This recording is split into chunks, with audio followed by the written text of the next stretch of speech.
អនឡុងដាជាដីខ្សាច់នៅតាមទន្លេសេសានស្ថិតនៅភូមិសាស្ត្រភូមិកាជូនលើឃុំកាជូនស្រុកវើនសៃខេត្តរតនគិរីដែលទីនេះជាកន្លែងសម្បូររ៉ែមាសនៅលាយឡំជាមួយខ្សាច់ហើយពលរដ្ឋក្នុងមូលដ្ឋានតែងតែប្រកបរបរប្រើប្រាស់ឧបករណ៍បែបបុរាណដោយប្រើដៃរែងរ៉ែមាសប៉ុន្តែមុខរបរនេះត្រូវបានអាជ្ញាធរស្នើឲ្យបញ្ឈប់ជាបន្ទាន់ដោយអះអាងពីផលប៉ះពាល់ដល់ធនធានធម្មជាតិនិងបរិស្ថាន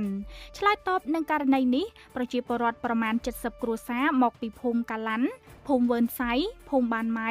ភូមិបានប៉ុងភូមិកាជូនលើបានសំណូមពរទៅអាជ្ញាធរខេត្តនិងស្រុកមេត្តាអនុញ្ញាតឲ្យពួកគាត់បន្តមុខរបរនេះដើម្បីរកថវិកាផ្គត់ផ្គង់ជីវភាពគ្រួសារមកពីថ្ងៃ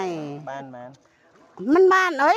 អ្នកស្រីគីតាអាយុ66ឆ្នាំប្រាប់កម្ពុជាថ្មីថារូបគាត់និងស្វាមីមករករែងមាសយូរឆ្នាំមកហើយដោយឧបករណ៍បុរាណគឺប្រើដោយដៃពេលខ្លះរែងមាសបានពេលខ្លះមិនបានមិនទៀងនោះទេជាស្ដែងរូបគាត់និងប្តីដែលមានអាយុ70ឆ្នាំមករែងមាសលើកនេះ2ថ្ងៃមកហើយរកមាសមិនទាន់បានមួយហ៊ុនផងក្នុងន័យនេះអ្នកស្រីសំណូមពរទៅដល់អភិបាលស្រុកវើនសៃអនុញ្ញាតឲ្យគាត់នៅបន្តរែងមាសបន្តទៀតព្រោះជីវភាពខ្វះខាតគ្រាន់បានប្រាក់ 10000 ទៅ 20000 រៀលចិញ្ចឹមជីវិតប្រចាំថ្ងៃបានថ្លៃដោះស្រាយជីវភាពបា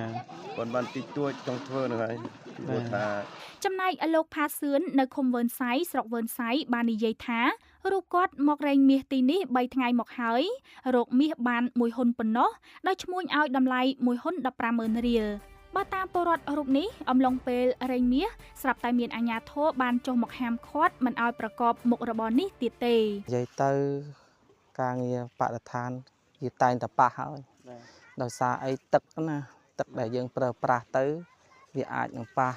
លោកខំគុនខុនជំទប់ទី2ឃុំកាជូនបានប្រាប់កម្ពុជាថ្មីថាការរែងមាសបែបនេះកំពុងធ្វើឲ្យប៉ះពាល់បរិស្ថាននិងធនធានធម្មជាតិលោកគូបញ្ជាក់ថាការណែនាំឲ្យពលរដ្ឋបញ្ឈប់សកម្មភាពនេះដោយទទួលបានបទបញ្ជាពីលោកមេឃុំក៏ដូចជាអភិបាលស្រុកវើនសៃផងដែរពលរដ្ឋម្នាក់ទៀតលោកញ៉ផៃប្រាប់ថាគាត់បានមកទីនេះចំនួន20ថ្ងៃមកហើយរែងមាសបានចំនួន2ហ៊ុនដែលលោកបានប្រមាណ 200,000 រៀលលោកអះអាងថាអ្នកភូមិប្រកបមុខរបរនេះយូរឆ្នាំមកហើយដូច្នេះស្នើសុំអាជ្ញាធរមេត្តាអនុញ្ញាតឲ្យពលរដ្ឋបន្តមុខរបរនេះដើម្បីរកថវិកាផ្គត់ផ្គង់គ្រួសារយ៉ាងណាមិញលោកហេងសាវឿនអភិបាលស្រុកវើនសៃបានប្រាប់កម្ពុជាថ្មីថាការរែងមាសបែបអនាធិបតេយ្យដោយពុំមានច្បាប់អនុញ្ញាតជារឿងខុសច្បាប់មួយវិញទៀតប៉ះពាល់ដល់បរិស្ថាននិងធនធានធម្មជាតិកម្ពុជា